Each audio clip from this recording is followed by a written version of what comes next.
right. Welcome to the Ultra High Net Worth Clients podcast. I'm your host, Chris Broadhead. We started this podcast as a way to create a central resource of the best financial advisor practice growing tips shared by the most outstanding advisors in the industry, of which our guest today is definitely one. These outstanding advisors agree to be on the show and provide a ton of value for free, all in the hopes that our audience might learn from their words. My father was a financial advisor, and FAs are the main client we serve, so my marketing agency's mission is to help every financial advisor grow their business in an effort to help the world become more financially secure. Today, we have the rare pleasure of talking with an incredible financial advisor, Nick Ockenga. Nick, can you please introduce yourself and tell us a little bit about you? Sure, yeah. Thanks for having me on, Chris. I really Yeah, appreciate it. my Uh, pleasure. I'm a certified financial planner, accredited investment fiduciary, and I'm also certified in blockchain and digital assets. I've been a financial advisor just about 7 years now, been in finance a little over a decade. I did not start out in finance. I actually came from a different discipline altogether, which was art and design, believe it or not. And I ended up kind of taking a different path years ago and ended up working at a bank and sort of seeing the tremendous value in financial literacy. And had some other kind of skill sets as far as being a connector and relationship builder that ended up sort of dovetailing nicely into this kind of new discipline and seeing kind of the actionable results that I could provide to people, which, help them directly in their lives, just kind of navigate things better and set them up, for more success really resonated with me and has allowed me more sort of autonomy in my life from a personal sense. And also just, you know, my goal is to help give other people's that autonomy as well. So, Awesome, man. Awesome. Lot to dig into there. I went to film school, so I feel you on okay. the creative front. Very cool. We'll dig into that Yeah. later on. Cool. So how did you find yourself in the world of finance? Basically, I had all this like creativity from being an artist and designer, but never really was provided kind of the venue, I guess, to like develop financial acumen and a business sense and a way to sort of like monetize um, what I was good at. And so at one point, I kind of just reset and took a different approach and ended up just kind of getting a job at a bank just to, have like benefits and things like that. And Mm-hmm. it was suggested to me from a friend that felt that my sort of social nature would work well in that setting, and just a way to kind of recalibrate and get some stability. And I kind of worked my way up from being essentially a bank teller to like, supervisor and training people and becoming a licensed banker and learning about more investment products and working with financial planners in the bank and kind of being taken under different people's wings and things like that. And the more I learned about finance and banking, the more I sort of saw it as like X-ray vision, essentially, into the world, and that there was like real value in having this perspective that I never had, and I was able to then sort of feed that into my own personal life in addition to helping others. Mm-hmm. Awesome. Awesome. Yeah, it's a tough racket out there for a creative. Not a lot of benefits or consistent income a lot of the time. So I hear you there. Awesome, awesome. So I think I was asking you about how you got established, how you decided what kind of role you were going to focus on within the realm of finance. Yeah, so I gave a little bit of kind of background on what it was like working at a bank and kind of how that ended up driving me into a totally different realm, which uh, for the first time, I'm like sitting down with people my parents' age, and they're asking me like what to do with a few hundred grand, right? And it's like, Hmm. oh wow, I've sort of never been taken seriously before. That's cool. You're like you're I was an artist, and you work with people on things, and they're sort of always like minimizing the value of your work and stuff, and like Hmm. you're just not in this kind of like demographic of people that's generally taken seriously. It's always like, wow, what you do is so amazing. Can you do it for next to nothing? And can Can I you do it for exposure? yeah, and can I make you try like 30 different versions and not compensate you? Like, so, all of a sudden I'm wearing a suit and I'm sitting down with people my parents' age and stuff, and I'm like kind of the one thing standing in between them and making like a pretty like big financial decision. And so also that's very humbling, and doing right by people and making sure that whatever recommendation or guidance you're giving is super solid, and you've thought through things a lot. And there were a lot of intricacies in the bank that I don't deal with today, like from a compliance standpoint, or like, open up safes and stuff, and like, opening up and closing the branch, and like training people, and like preventing mistakes and things like that. So it was a little like stressful, and you're in a bank branch every day. And then I sort of transitioned from banking into full scope financial planning, because I was able to build a connection with the company I'm at today, Sentinel Group, through kind of a mutual connection at the bank, a colleague that had worked there previously and came to the bank, and then built some kind of just relationships there, and started kind of peeking behind the curtain, so to speak, of like what they were doing at Sentinel. And I got to visit their offices, and I just was kind of blown away by the culture, and had never seen a company operate the way they did, like in the financial domain. It like wasn't stuffy. It was all about just kind of helping people, but in my opinion of the time, and it and like my limited experience, was like, whoa, this is like the Google of finance. Like, just the way it kind of operated, and no one was wearing a tie, and it was just like very intriguing. And so I kind of learned more about Sentinel Group, and kind of their history and what they did and how they help people. And I was just thinking to myself, wow, this is a place I could really see myself working. Um, because a lot of financial advisory firms, or different outfits, they all have different cultures, right? And for a creative person, finding the right fit in that kind of arena is challenging. And Sentinel ended up being just a perfect place for me. And everything we do is just from a fiduciary standpoint, and we have a lot of different services we provide. So you're always learning. Things are always changing, obviously, like from a legislative standpoint, and things like that too, and rules and regulations. And so financial planning's never stale, and every kind of um, different client you're working with or project you're working on is like almost fresh and new, because it's a different like puzzle to put together and figure out. Awesome, awesome. So is it more team based, or do you have your own clients, or what does the structure look like? So Sentinel Group is essentially an employee benefits firm, which also has a wealth management arm. And so Mm, it's really like 360 degrees, like the full spectrum of everything you could essentially provide from a financial standpoint.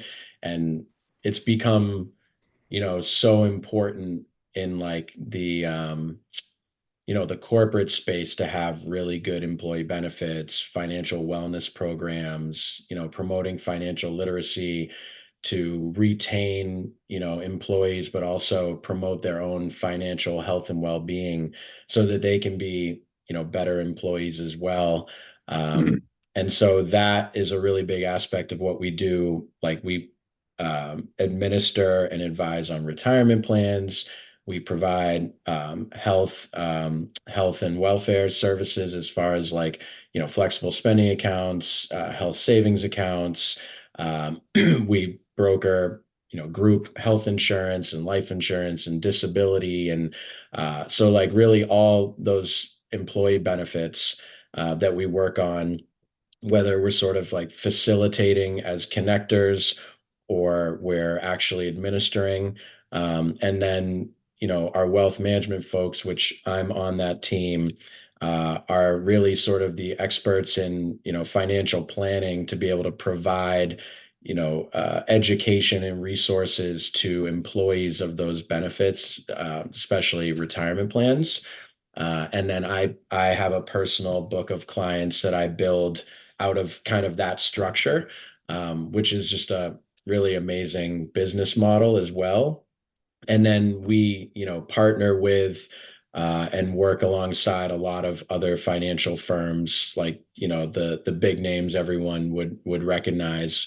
Like they might, kind of work behind the scenes as like the custodian of a retirement plan we administer and things like that. And so we have deep relationships like with all the fund managers that we have in our retirement plans and use that we leverage, for our personal clients. And so it's a really interesting, very unique company that is a bit unusual, and you're not going to find a lot of other firms like it. Hmm. Awesome. Awesome. And how do you find clients? So primarily, it's through retirement plans that I service. Hmm. Uh, so I do webinars and seminars and have like one-on-one consultations with retirement plan participants like every day. And I've experienced and had or been assigned like retirement plans that I work on with a team of people that are doing other things on the plan, like committee meetings for plan sponsors and analyzing the health of their plan. Do they need to increase participation and all that? And then like our plan consultants who work on the operational side doing all that payroll related stuff with contributions and everything. And then I'm like meeting with retirement plan participants in different types of companies and organizations, whether it's nonprofits. Um, some companies are manufacturing companies, some companies are law firms, some companies are other financial planning firms, family offices, or sort of the full like spectrum, like medical offices, doctors, you name it. Like we essentially cross paths with all those different types of businesses and organizations.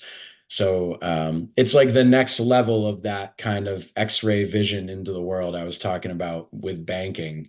Like I sort of started seeing how people manage their finances in banking on a personal level. And then I got a little taste of like what the commercial lenders were doing and all and the mortgage people and stuff. And then in at Sentinel, I got to see really into businesses behind the scenes. And I'm visiting companies all over the country, um, whether I'm driving or flying somewhere, pre-pandemic a lot more than today because things have become a lot more flexible from a virtual standpoint.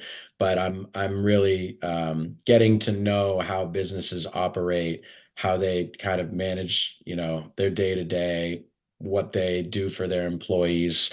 Um, and yeah, just working with many different spectrums of people. And then kind of as you grow your book, you start to be utilized for businesses that might need like more white glove service and things like that. Awesome. And Sentinel helps facilitate your initial retirement plan meetings with these prospects, or how do those come about? So when a company chooses to work with us from like an employee benefits side, and for as far as my role goes, more so they're having us administer their retirement plan. You're logging into Sentinel's website, that's where you have your 401k or whatever type of plan your company ends up having.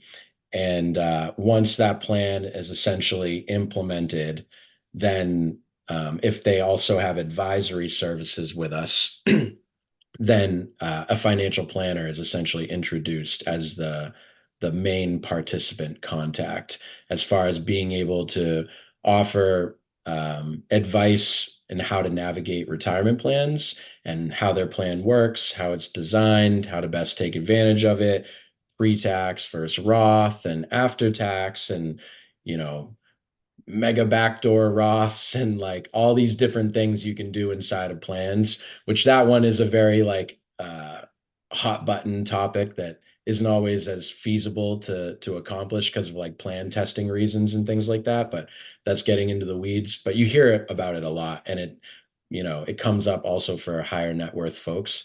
But just being that financial planning resource. So essentially, if you have a plan at your company and they have these services, like you have a financial planner on call all the time that you can even get broader financial planning guidance from as far as what's going on in your personal life. And then I'm making connections, building rapport, and that leads to, essentially people wanting to work with you to accomplish other things and meet their financial goals and prepare more for retirement or, family planning, estate planning, protecting assets, like the full gamut, all everything insurance related, long-term care, everything.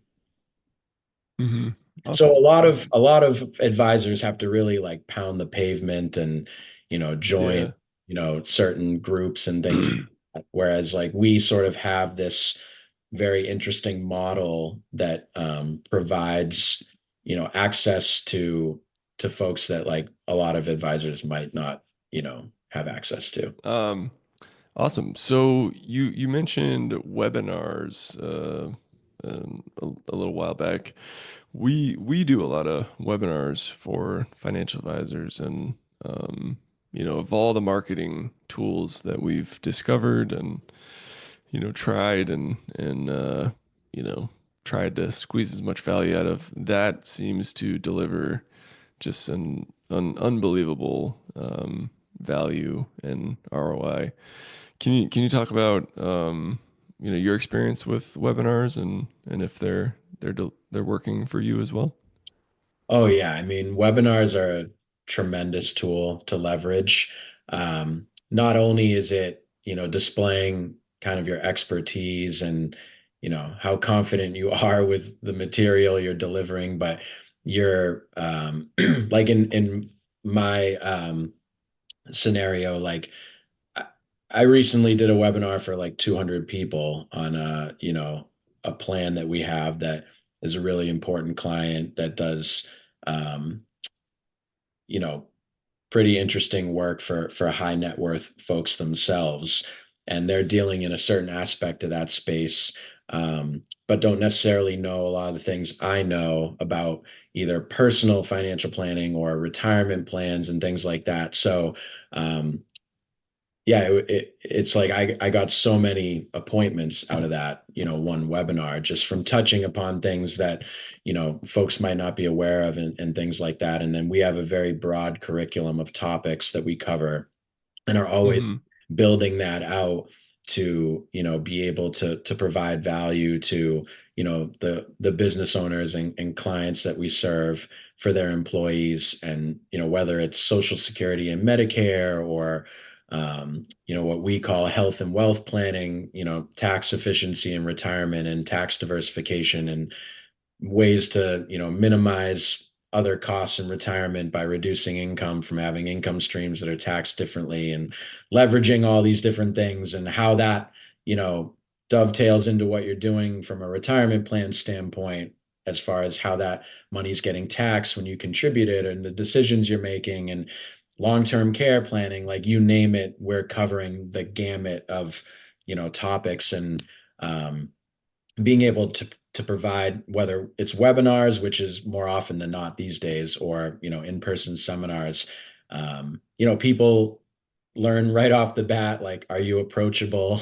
Is this person seem like someone I would be able to have a one-on-one discussion with? Does he seem knowledgeable? Is what he's talking about something that like I didn't know about or it really applies to me specifically, and I've want to explore that in a deeper way. So yeah, I think webinars are tremendous, tremendous tools. Hmm. Awesome. And um, do you guys have like a specific strategy for getting uh, folks on the webinar to take the next step and actually book that consultation call with you? Well, we always are, proving our worth to kind of the gatekeepers, so to speak, like the plan sponsors who are administering these plans. By the time they've implemented the plan, they've seen the value in what we do. From the folks that we're working with them to propose the offering to begin with. And down to like the introductory meetings with the team they're going to have at Sentinel between myself and my other team members that are working on the plan from a more like administrative standpoint or on the investment side. And so we're always showing value. And so when you have like a plan sponsor, for instance, that really wants to help their employees and they trust us, they're going to promote these events, and then it's just a matter of delivering on it and being good at what you do. And I've done hundreds and hundreds of webinars at this point, so it's like kind of second nature. I Yeah. remember when I had to first present and I was not a public speaker by any means, and would Hmm. get the bubble guts and all that stuff, and just like not just be like, oh man, I hope like no one thinks I'm an imposter like early on. And then it starts to just be kind of like second nature. And, you've learned enough at this point through getting your CFP or other designations that, you're very confident in what you're talking about. And, you're always staying on top of things that are changing, of course. But that also means that the material is always fresh too. So even if, you're talking about things you've talked about before, sometimes it's in a new context because something has changed or what have you. So um but yeah, it's something I really enjoy, and it's a great way to make connections. And then we even pre-pandemic had a lot of the technology implemented to leverage that, like online booking with calendar syncing and things like that. And you can go right into the dashboard in your Sentinel retirement plan and click on a little handshake icon and book a meeting with me. And we make Hmm. it easy. That's our entire brand, is making it easy for you, your business, and your people. And so we really make sure that we're always like living up to that. Hmm. Awesome. Awesome. How long are your webinars typically?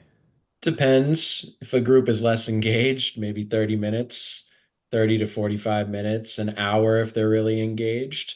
You don't want Hmm. to, delve into too much stuff in one session. So I'll often like to, if we're tackling financial literacy soup to nuts, I might break it out in a couple sessions or something like that. It depends on the Hmm. material.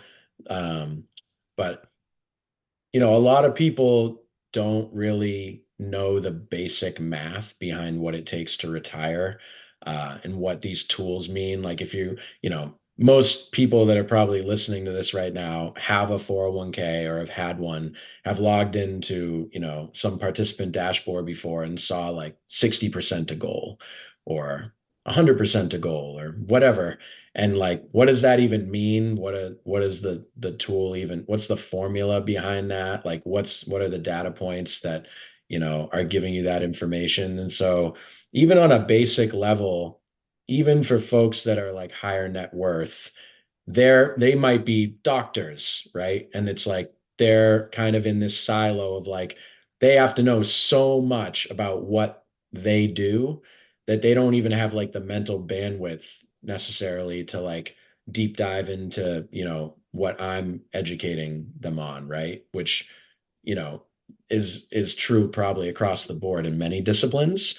So financial planning, even for really savvy folks that make a lot of money, can be a little bit elusive because like they're focused on what they're doing day to day. They're focused on their families. They're focused on their responsibilities if they have employees, and all these other things that don't really leave a lot of time to like get into the weeds of like how to be tax efficient. Or some folks obviously do know this stuff and you know, it,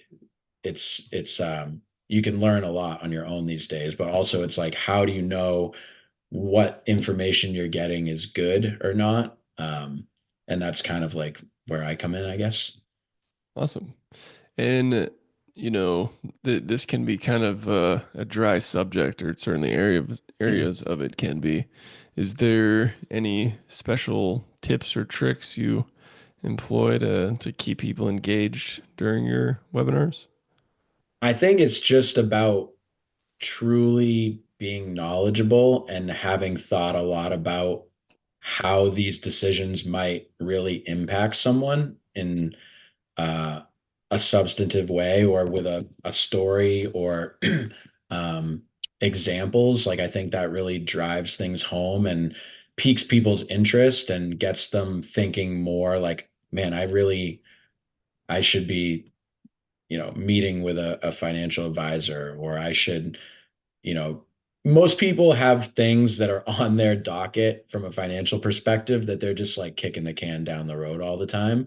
Like whether it's estate planning or the right type of like life insurance coverage, there's a lot of, inherent mistrust in a lot of these things too, just because the financial industry as a whole obviously like has not always 100% fully served everyone to their benefit, right? So you're going to get that skepticism. Sometimes you may have heard something from your attorney or your accountant, but not from the financial planning sort of backdrop behind that. And so it's also about, connecting different pieces and finding out, um, when you're talking about something in a webinar that someone's never heard before, like Medicare costs are determined by your tax bracket, and the more pre-tax money you have in retirement, the higher your healthcare costs are going to be. That engages people. So, yes, it can be a subject matter that can be a bit dry, but when you're talking about things that have real impact that no one has ever heard before, I think that it really piques their interest and gets them engaged. Yeah, yeah, absolutely. Yeah, there's so much of this stuff that it's like the most important and also not important at all. Yeah. So I think there's so much power in the webinar because you send someone a book, you send someone a video, you send someone a podcast. They're like, okay, cool, yeah, I'll get around to it. They never do. But if you send them like we're having a live presentation where you can watch it in real time and ask questions in real time, they're like, okay, finally, something that I will actually do. Yeah, I mean, once you have someone, whether it's virtual or in person, listening to you, that Hmm. is gold because Yes. now you determine essentially the outcome of their reaction. And I strongly believe that you can get just as much out of like a virtual meeting with someone as you can an in-person meeting. It's just all about the approach. There's different, points of view on this, but once you have someone listening to you, as long as you know what you're talking about and you understand people and you know how to connect with people and relate and you're not just like talking in jargon. Like I think kind of my quote unquote superpower as a financial planner, if you could call it that, is I came from a completely opposite walk of life and, art and design and I would argue I have an emotional intelligence that like lends itself to working very well in financial planning as a discipline, which financial planning, a big, big, big part of it. And this is like, you know, anything related to working with people, but like is the human psychology aspect of it.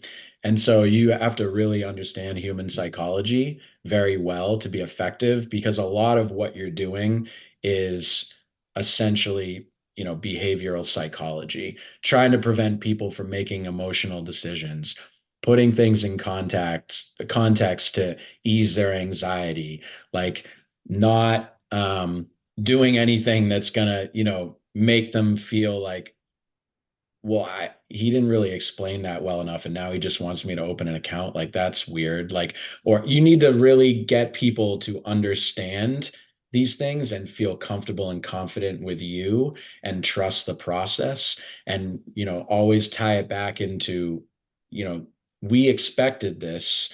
This was stress test into your financial plan already because we thought about it in advance. This is why you're doing what you're doing. And focusing on your personal economy and managing that is all we can really do, and we've checked all those boxes. So like, maybe don't make your decisions based on an article you read. Like, let's tie it back to how is our what's relevant in your life, and what are the action steps on how you can get to where you want to go and how to meet your goals, and what's changed in your life which might lead to an adjustment. Because it's very easy to get wrapped up in the news cycle and all these things, and essentially it's designed to kind of like rip your guts out every time you read an article or something from a certain narrative perspective. So human psychology is a super big aspect of my job. Hmm. Awesome. Awesome. Great. And, this seems to be a running theme for my past couple guests is they're kind of coming at this from two wildly disparate locations. Like they have kind of intensely creative backgrounds. Um, I write screenplays still. I shoot shorts and features like in my free time. Like that really is super fun to me, and I plan on doing that for the rest of my life. Do you still make time for your kind of initial passions? Somehow almost every day. Yeah. Nice. Because it's like what makes me tick. So Yeah. like anyone who does anything, right? If you love golf, if you work out every day, if you're into martial arts, which I, big fan of that too, and used to practice some martial arts. Like I have a lot of interests, and I'm just a very curious person. And people have often labeled me passionate, and sometimes I'm not sure if it's a compliment or like a throwing shade at me, because it's like I can be a little intense. Um, but it's just I'm always going to do the things that make me tick. And fortunately, I work at a company, like I was saying before, it's not super stuffy. It has a culture which lends itself to, having a personality, that might not be, in this small little box. Um, and so I feel like I can embrace the things that I love in my life outside of my job. And that was always the goal in going into finance, was it was pragmatism. Like I'm a very creative person, and you know, I think creative people can have a little bit of like relative chaos in their life because it's just like their mind's going in all these different directions and things. And I was able to kind of use finance as a way of like grounding myself and being pragmatic about how do I get to a point where I'm a little bit more autonomous and have a little bit more freedom, and security to be able to do the things I do on my terms, or the things I love to do on my terms, without feeling like if you are just trying to be successful being creative, like all the power to you. It was always my dream. It's very challenging, right? And even I Hmm. would say in almost every profession today, like things almost feel like they've just gotten harder and more competitive. And you got to be on social media all the time, and really like constantly creating content and things if you're in a certain realm. And that just wasn't as attractive to me, like as a lifestyle. I wanted to have more autonomy. So fortunately, I've found that, and knock on wood, I'm able to maintain that. Hmm. That's awesome. That's awesome. So that kind of maybe I already asked this, but I'll ask it again just because it's a show tradition. My final question for you, open-ended question. You may have just answered it, but that question is, what are you working towards? I just really want to feel like I'm a master of my craft in whatever I do. And sort of the backdrop that I won't get into of also why I went into finance is just to um, be able to maintain things that were kind of bestowed upon me in my life, like where I live. I never want to really move from where I live. It's an expensive area.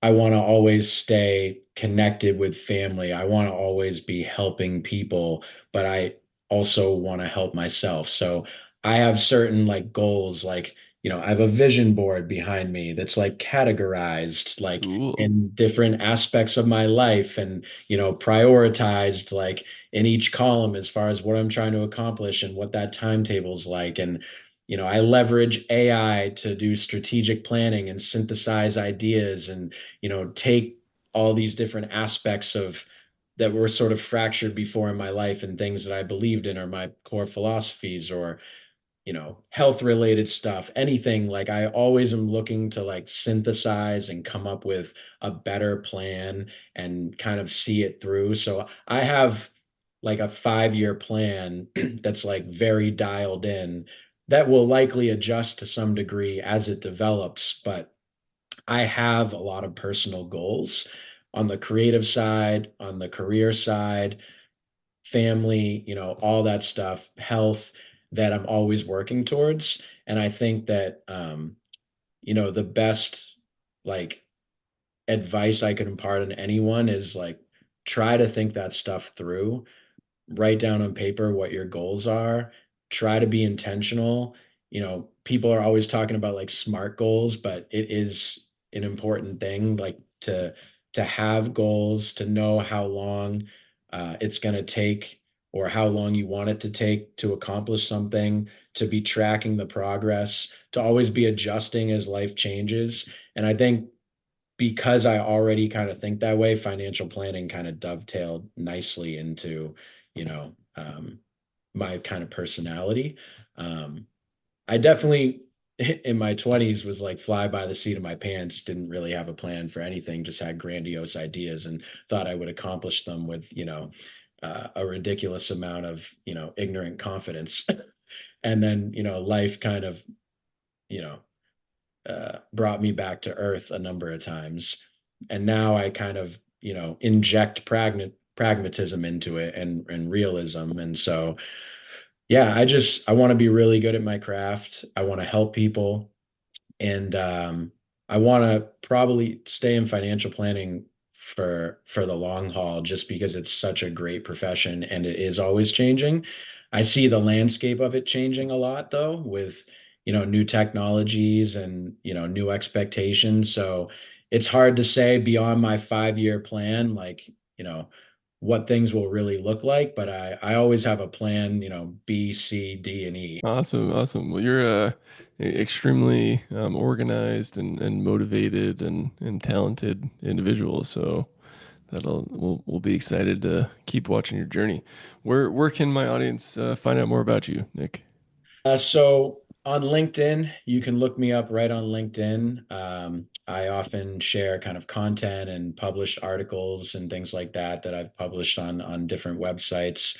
I do have a personal Instagram I'm trying to revitalize a little bit called Nick's Health and Wealth, which I share kind of like financial planning tips and tricks on there, and we'll have more links to some of my published work.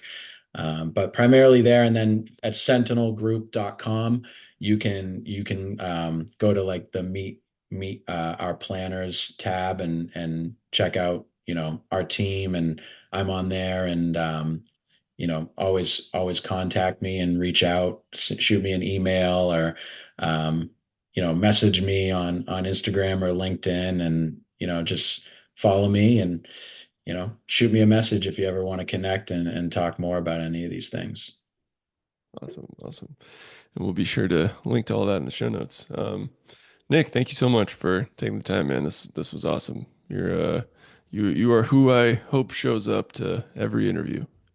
Oh man, I appreciate that. Thank you so much, Chris. And I look forward to, maybe doing this again in the future and at least staying connected. And I'd love to hear more also about your creative endeavors and what makes you tick, because that's very interesting to me, and I'm always trying to understand, where people are coming from and learn more about what they do as well.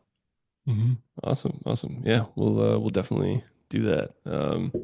Awesome. To all our listeners out there, thank you so much for tuning in and keep on growing out there, everybody. See ya.